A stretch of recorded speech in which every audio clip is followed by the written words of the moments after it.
हमारी बॉडी की immunity power को कमजोर करती हैं, ताकि जो हम बाहर से मेडिसिन लें वो हमारी क्या करें, रिएक्शंस ज्यादा ना करें, ठीक है, यानी कि नुकसान ना करें हमारी बॉडी में। इसलिए इम्यूनिटी पावर को कमजोर करने के लिए दवाई दी जाती है। तब हम बाहर के क्लाइमेट और हॉस्पिटल के क्लाइमेट में समानताओं को रख पाते हैं, ठीक है। इसी प्रकार से आपके अगर कोई ऑर्गन ट्रांसप्लांट होता है किसी पेशेंट का, तो ऑर्गन ट्रांसप्लांट होने से पहले उसको क्या किया जाता है, इम्यूनिटी को बहुत ज्यादा वीक किया जाएगा उसकी, ताकि दूसरी बॉडी के, अगर आप सोचो आपकी बॉडी है, आप नॉर्मली बिना देखे किसी का ब्लड नहीं चढ़ा सकते, चढ़ा सकते हैं नहीं, ऑर्गन कैसे चढ़ा सकते हैं, सोचो माइंड में। ऑर्गन्स हम कैसे दूसरे ट्रांसप्लांट कर सकते हैं, नहीं कर सकते ना।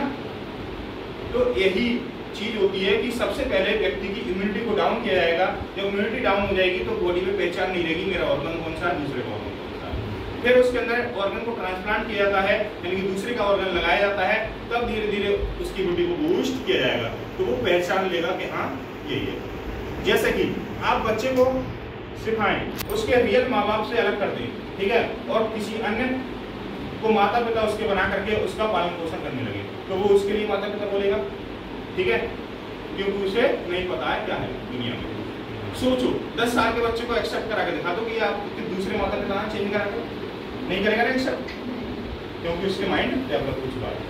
तो यही चीज होती है, अगर आप माइंड को यहाँ पर, यानी कि आप शून्य पर हैं, 10th लेवल तक हैं, तो आप अपने माइंड को सेट कर सकते हैं। अगर आप यहाँ पर आ गए कहीं भी, ठीक है, तो आप माइंड सेट करने में बहुत प्रॉब्लम होगी आपकी। तो इसीलिए कहते हैं कि पहले से अपने गोल को डिसाइड कीजिए, ठीक है, ताकि आप अपने अच्छे से गोल को अचीव कर पाएं। अब गोल को डिसाइड करने में अपने अभिभावकों की, यानी कि पेरेंट्स की, टीचर्स की, और भी अगर कोई आपकी नॉलेज में है, या फिर जो व्यक्ति उस चीज को हासिल कर चुका है उससे, या जो व्यक्ति उस चीज में फेल हो चुका है उस लोगों से उसकी हेल्प ले सकते हैं, ठीक है। तो वो व्यक्ति क्या बताएंगे, उसमें आने वाली परेशानियों को भी बता देंगे, ठीक है। तो इस तरह से हम डिसाइड कर सकते हैं। अगर हम शॉर्ट में अगर हम बात करें कि 10th के बाद में साइंस, कॉमर्स और आर्ट स्ट्रीम को अगर हम चॉइस करते हैं किसी भी स्ट्रीम के लिए, साइंस स्ट्रीम में देखें तो मैथ्स या बायोलॉजी। मैथ्स के द्वारा हम क्या कर सकते हैं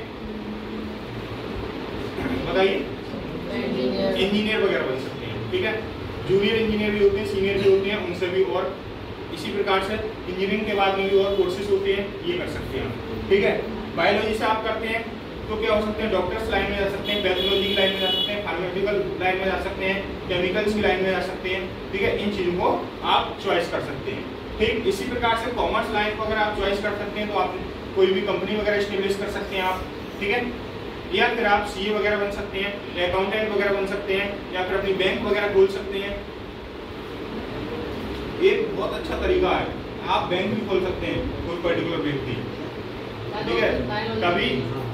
कभी बताएंगे आपके लिए, कभी सेमिनार अगर लंबी होगी हमारी तो इन प्रोसेस को डीपली बताएंगे आपके लिए, कैसे कैसे हमें क्या करना होता है। हमें पता नहीं होता है, हमें क्या होता है, अगर किसी भी मालिक से पूछेंगे कि मुझे ये कंपनी स्टेब्लिश करनी है, मुझे हॉस्पिटल के मालिक से पूछे हॉस्पिटल स्टेब्लिश करना है, तो बहुत डरा देगा, तो इसमें ये झंझट है, ये झंझट है, ये झंझट है, बहुत सारे झंझट। अपॉर्चुनिटी नहीं गिनाएगा वो, जिसकी कमाई कितनी है, अगर उससे पूछोगे कि कमाई कितनी है, अरे कहाँ, ऐसे तैसे तो खर्चा चल रहा है, यही बताएगा।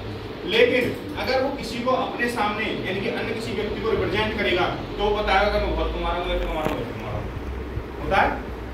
तो दोनों में डिफरेंस कैसे है, इसका मतलब वो झूठ बोल रहा है, पकड़ सकते हैं आप। इसी प्रकार से आप कॉमर्स लाइन में हमने बता दिया, ठीक है, ये सारे काम कर सकते हैं। आर्ट लाइन में जाते हैं तो आप सिविल्स वगैरह की तैयारी कर सकते हैं, या फिर पीएचडी वगैरह करके आप टीचर्स बन सकते हैं। पीएचडी सभी फील्ड में कर सकते हैं आप, ठीक है, सभी के टीचर्स बन सकते हैं, ठीक।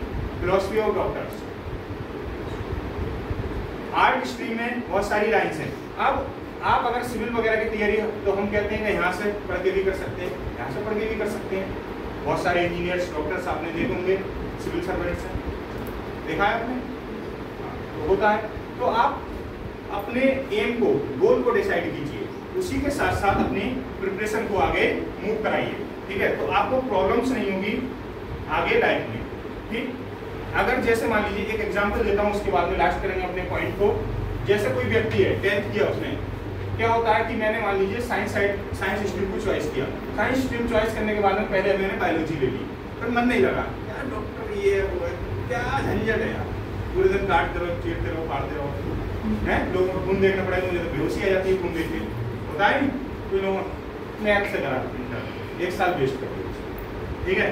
मैथ से उसने इंटर करने के बाद में बीएससी वगैरह या फिर इंजीनियरिंग की तैयारी स्टार्ट की, ठीक है, नहीं हो पाया 2 साल 3 साल, यार बहुत मेहनत है इसमें, चुपचाप मेरा बायोलॉजी बढ़िया है, तो उसने फिर तैयारी करी नीट की स्टार्ट है।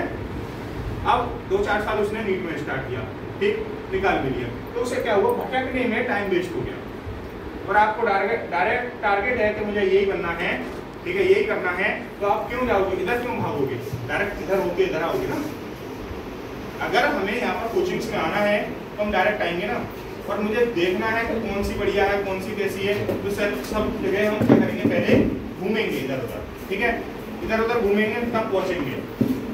हो सकता है हम गलत जगह ही रुक जाए, हो सकता है हम मान लीजिए यहाँ तक नहीं पहुँच पाए, हम छोटी जगह ही रुक जाए, तो बहुत टाइम हो गया, पापा घर वाले टाइम नहीं दे रहे हैं, तो चलो कोई छोटा 1-2 साल का कोर्स